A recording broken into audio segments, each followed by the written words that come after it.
action, and we're here for about 20 minutes. So, this is part two, day 2 of 5. Welcome to the Pinterest and SEO Marketing Club. We've had an amazing session just about an hour ago, and we're going to be here for a little bit more some time just to give you some insights on what you are needing to expect, because we want to let you know how to turn your idea to income. And if you're just joining us for the first time, please ping your friends in and let them know that we're going to be here for some time. If you have any question, please do not hesitate to raise your hand and ask me a question, but the hand raising will go off approximately around 2:45. So I'm going to be talking for the next 20 minutes just to give you some insights on what I talked about yesterday and also give you some insights on what you could be expecting today. So there's so much about Pinterest that we've been talking about. Yesterday, there was a creator festival that happened. We just talked about it with Crystal, who is also one of the leaders in this club. And we're talking about how there's so many new features on Pinterest. Right now, PayPal is acquiring to buy Pinterest for about $49 billion. So there's so much going on right now. And I keep saying this, start a Pinterest business account, start something. And guys are like, yeah, I'm always going to start something someday. But I'm like, this is the best time to begin, because if you don't begin today, there's never going to be a better time for you to do that. Because right now, Pinterest is in a space whereby you can be able to do so much and more and live out your content. Think about artists, think about producers, think about people like artists, both, painting artists and musician artists. These people are always going to create content, but in the light of creating content, they're always going to give you something that's going to last long. So if you guys are just joining us, thank you so much for being here. I see you, Brittany. What's going on? Hey, we're live in the Facebook group as well. I haven't seen you in a while, so it's good to see you again. Definitely looking forward to this conversation, because there's so much that all of you need to know about Pinterest, and sometimes you don't really know everything. So even I don't know everything, but I try to give as much information as I can so that you can be able to create, convert, and become who you actually want to be. So it's good to have Crystal here as well. And I know she's probably busy, but if you want to come join me on stage, please feel free to raise your hand and I'll be happy to bring you up on stage. I don't want to interrupt you. But guys, this is an amazing time to be on Pinterest, because when you are on Pinterest, right, you're not only being on Pinterest for yourself, you're being in Pinterest for the longevity of your business. You're being on Pinterest because people are going to notice you someday. And sometimes you want to be able to create value over time. Now, how do you create value over time? When you have an idea, because I was talking about this yesterday, right? I was saying that your idea turns into income, but most times people are like, oh, I got to make some income, which means I got to spend money on ads. And I'm like, what about your idea? You've not even formalized your idea. You've not turned that idea into income. You've not done anything with your idea. So today, when you're wondering what challenge is it, the challenge is for you to start something new. Just like we start things every day, we adapt to things every day. You want to also adapt to something new. And what is this new thing that you want to adapt to? You want to start creating value for your content. So how do you turn your idea into income? You need to start turning your ideas into income by stating the facts.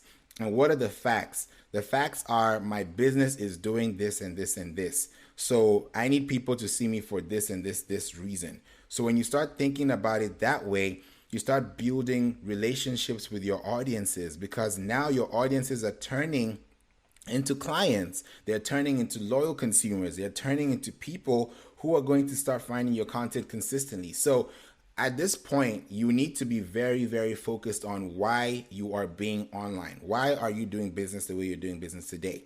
Because at some point, there's going to be some type of relationship that you're building with this person that you're not seeing.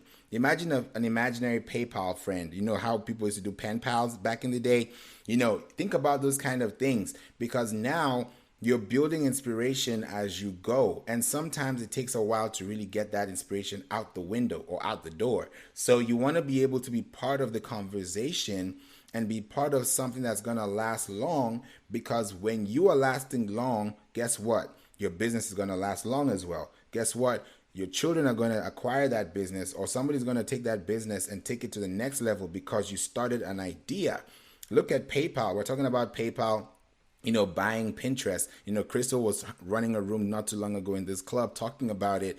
And it just came to my mind. I was like, Elon Musk was the first one that had the idea for PayPal, and now he's soon to become a trillionaire just by what I'm reading on the news. But this idea was taken by someone else, and now this has formed into something new. So all I'm just giving you are ideas that have been nurtured over time. I'm not telling you anything new. These are all things that you can Google for yourself. So you want to be able to create content that converts. And this content that converts takes time. And when it takes time, it's a good thing. Nothing comes easy.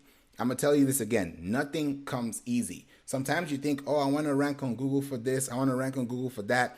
And sometimes you don't even appreciate the value of what you're applying. We talk about impressions. We talk about reach. We talk about conversions. We talk about all these great things. But you forget that your idea started from a thought. You know how they say thoughts become actions and actions become your lifestyle? I probably butchered the phrase, but you know exactly what I mean. By creating content consistently allows you to become relevant to your community. So this community that you're serving needs to come up with fresh ideas. On Pinterest, this is how you're going to do it, because I'm only going to be here for another 10 minutes. So if you are having any question, please feel free to DM me, back channel me, or just raise your hand and we can talk right here so that you can be able to get this information firsthand. So you want to turn your idea into income. And one of the things I said yesterday, if you're not in the Facebook group, please join the Facebook group today. You can click the link in my bio and access it, and we'll be able to let you in, or just go on Facebook and type in Pinterest and SEO marketing, because I mentioned yesterday that one of the ways you can run your ideas is by drafting your ideas. Just like you have a sketch pad, you have something that you want to draw on. You want to be able to be impactful to your audience. These are the things that you have to keep doing consistently, because the moment you start realizing that your content is going to convert, then you start thinking about your assets differently. So now, what is your asset? An asset could be an image. An asset could be a video. An asset could be a carousel. An asset could be anything that you're digitally creating for the consistency and for the relevancy of your business to actually acquire that knowledge at some point. So don't think about your idea as a landing plane where you're like, okay, I have an idea, and that's about it. People say, oh, I have an idea. What do you think? Oh, I don't like it. Oh, I like it. Look at Adele. Adele just dropped a song not too long ago, and she asked her best friends about the song, and it was an idea, and they were like, no, I don't like it. You could do better than that. Oh, try this, try that. There are always going to be opinions. There are always going to be suggestions, because people want to validate themselves. But if you cannot validate yourself, you're going to fall for anything. So you want to make sure that you can create content that converts, because when you create content that converts, it allows people to be more committed to you, more committed to your ideas, and eventually those ideas can turn into income. So on Pinterest, this is what you need to start doing. I always like to leave one website with you so that you can be able to run with it. We've always talked about answerthepublic.com, but if you've never heard of answersocrates.com, please make sure you try that today. Answersocrates.com. And you can be able to ask any question, and the answers that you get, please make sure you answer those questions in a video format, answer them in your in-text graphics, answer them in your blogs, answer them in your heading tags, answer them in your URLs, because at some point, someone is going to take that information from you and run with it. And when they run with it, they're going to end up at a destination.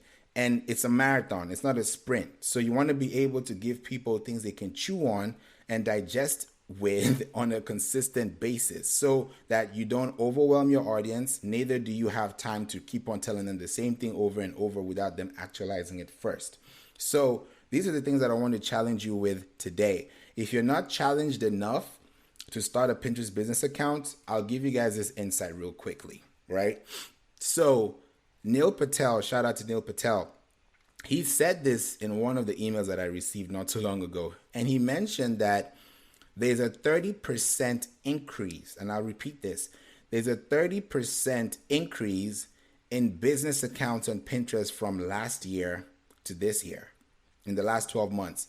30% is really huge. For an audience that has 400 million active users, that's pretty huge. So you want to be able to be part of that 30% because right now people are being more visual than ever. We've always been visual people, but I think because technology is increasing, we're getting more and more tech savvy with what we're handling on our phones. We have more 4K, there's 8K. We have all this great stuff going on, but you want to be part of a conversation. And by being part of a conversation, you want to be part of a community. So these are the things that I want you to think about, because I know people, they run ads, people run platforms, they run campaigns on Facebook, on Instagram.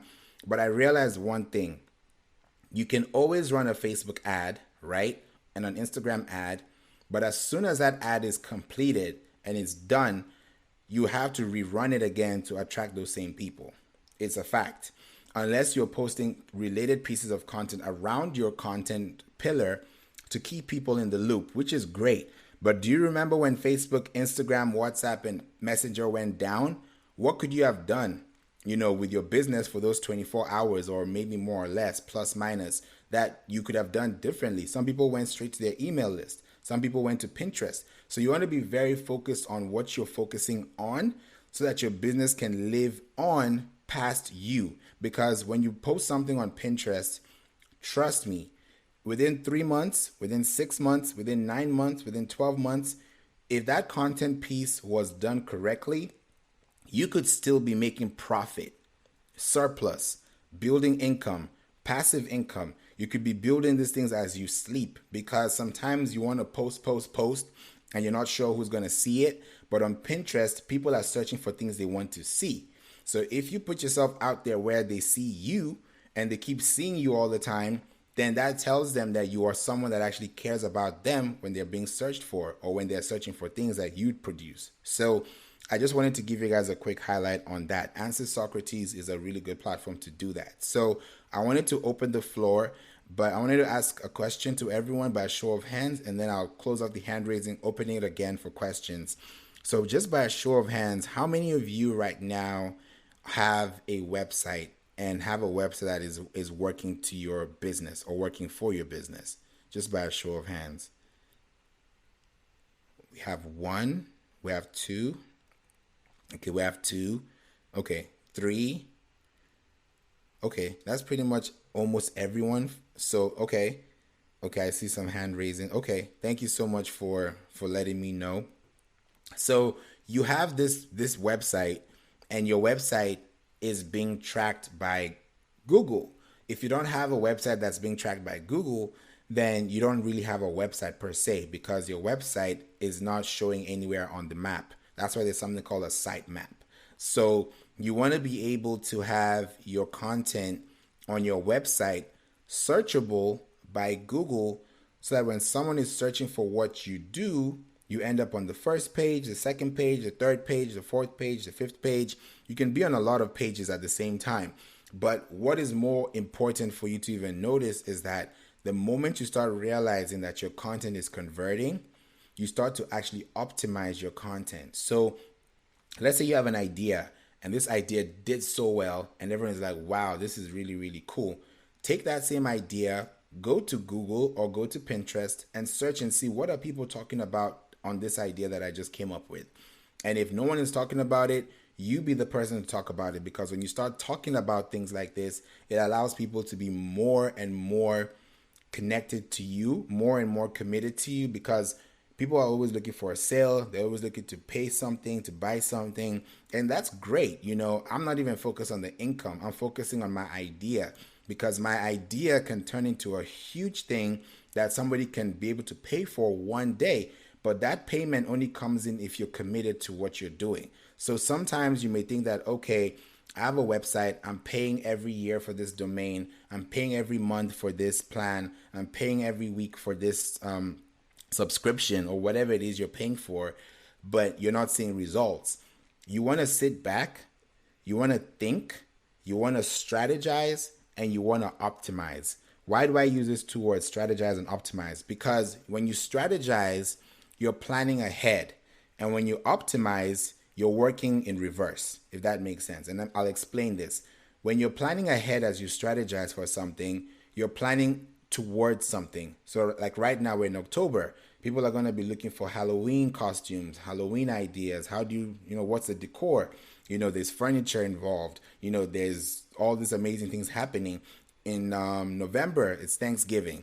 In December, it's Christmas. New Year's. Then there's Valentine's, and then it keeps going on. Easter. So before you know it, there are so many holidays that you could have literally taken advantage of, but because you did not optimize, you were not ready for that strategy. So you can strategize all you want. You can have a blueprint. You can have a business plan, a marketing plan. But if you're not optimizing your content for search, Google is not going to recognize you. And the only way Google can recognize you is when your website is connected to Google Search Console and Google Analytics. Those are the two best platforms I can tell you today that you need if you have a website. And if you don't have them connected, please connect them today. You can just Google it. Google Search Console or Google Analytics, and then you can be able to see those things for yourself. That way, whenever you're posting something on the internet, whether you're on Facebook or Instagram or Pinterest, those things can be tracked back to your website because you were able to add those other pieces of content to your website as a digital real estate. That's what I will leave with you. I said I was going to be here for a short amount of time just to challenge you and give you a quick charge so you can be able to really learn how to use this platform the best way possible. So I wanted to ask, is there anyone that has a question? I would really appreciate if you guys can, raise your hand and let me know so that I can be able to bring you up on stage, because I'll close this room in the next 3 minutes. So I'll just be quiet for a few seconds to know if you guys have any questions.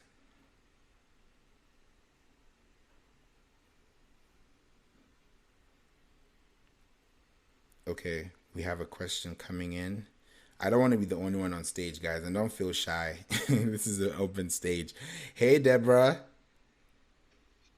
Hey, Favor. So good to see you again. Congratulations. Thank I've you. been sending you wishes here and there. Yes, I just had a quick question. I may have asked you this separately before, but maybe everybody can benefit from the ask. And that is, right now I guess I don't have a business page. I mean, an account on Pinterest. I don't even know if it's personal or business, quite honestly. But I do know that I have what seem to be some redundancies, where, they'll ask, if I pin something, do I want to put it within a board? So it's like a board within a board. And I just feel like things may potentially be lost.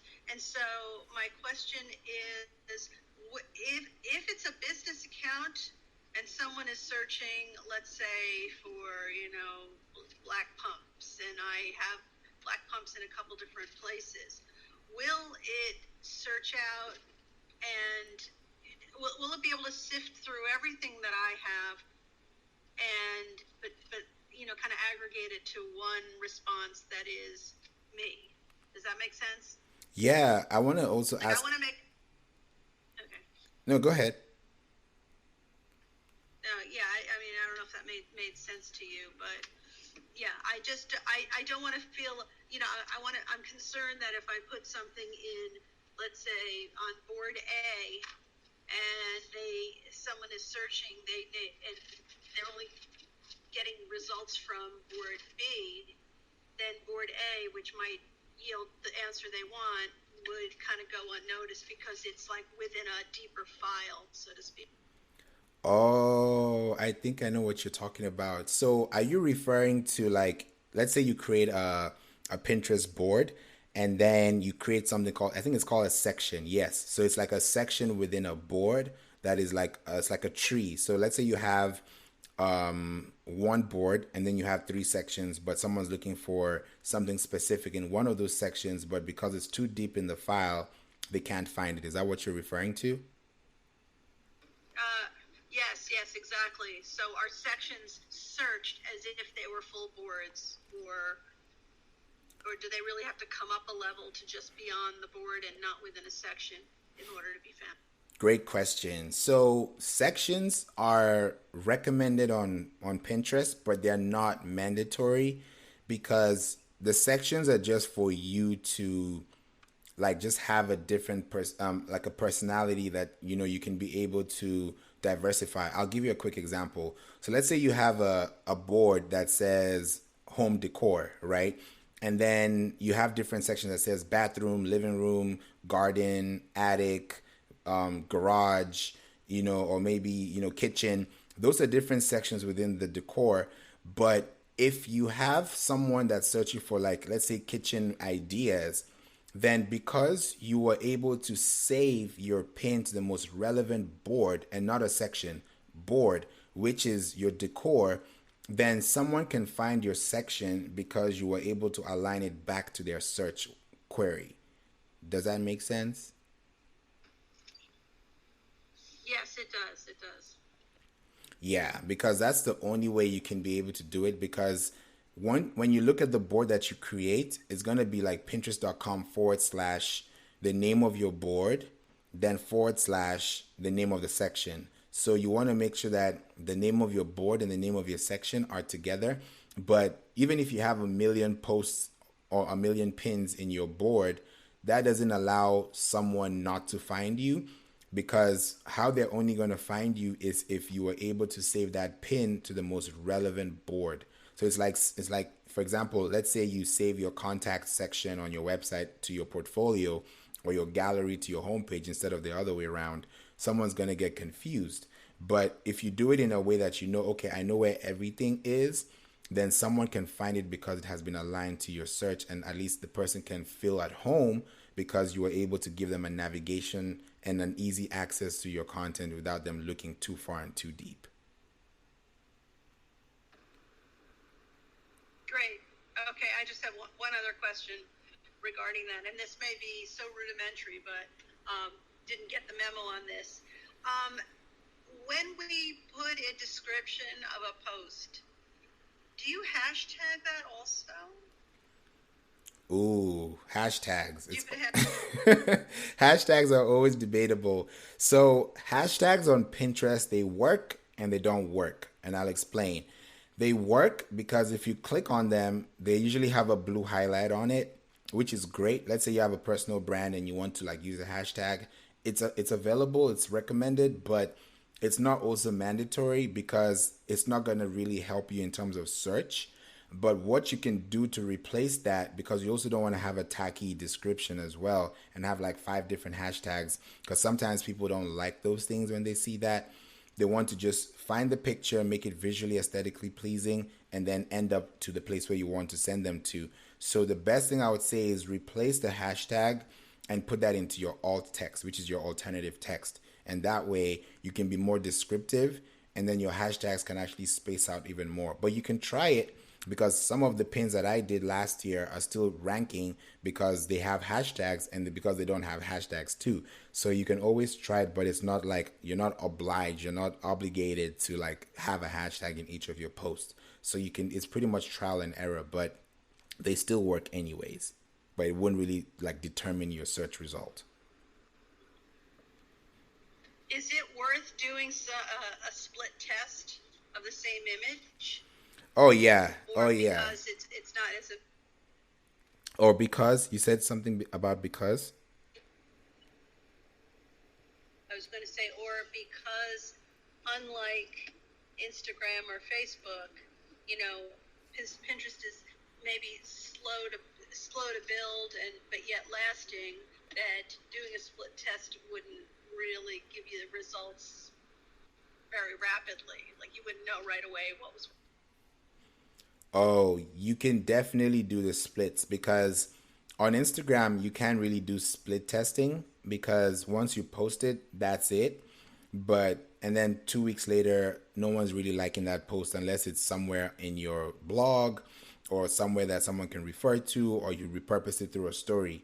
But on Pinterest, they actually advise you to do that, because if you have something that, is, let's say you have 3 different images, you can post all 3 images and then check back in 7 days and see which one worked. and then from there you can repurpose that and see how you can make that different. But when you're doing the split test, try and do the split test with different colors and also with different shapes and with different text brackets, because that way you can get to see which one are people leaning more towards, so you can be able to be more impactful with your message as you continue. But it's very much advisable to do that on Pinterest.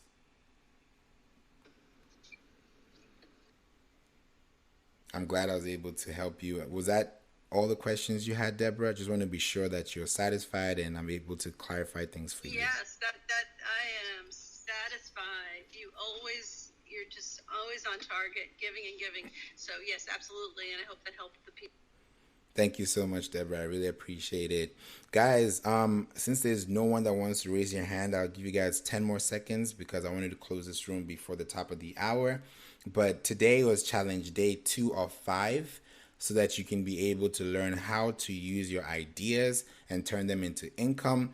Because when you use them on Pinterest, your ideas leave a lasting impression. And I want you to leave a lasting impression to your audience, so that when people are looking for your content, they can find your content worthy. They can find your content very, very impactful, so that you can be able to be part of something that they can learn from. Because when you have an idea, guess what? They have an idea too. So like, okay, so if you could do this, what if I could do this? And what if I could do that? So those are the things that I want you to focus on as you're building your content pillars, so that you can be able to be much more impactful with the audiences that you have and become very, very helpful to the people that you're actually, connecting with. And that way it can turn a lot of good for you, which I know in the end actually gives you a lot of good results. So you don't want to be part of something that is not helpful. You want to be part of something that's actually giving people, the ability to create content for you, the ability to start creating things that can help them.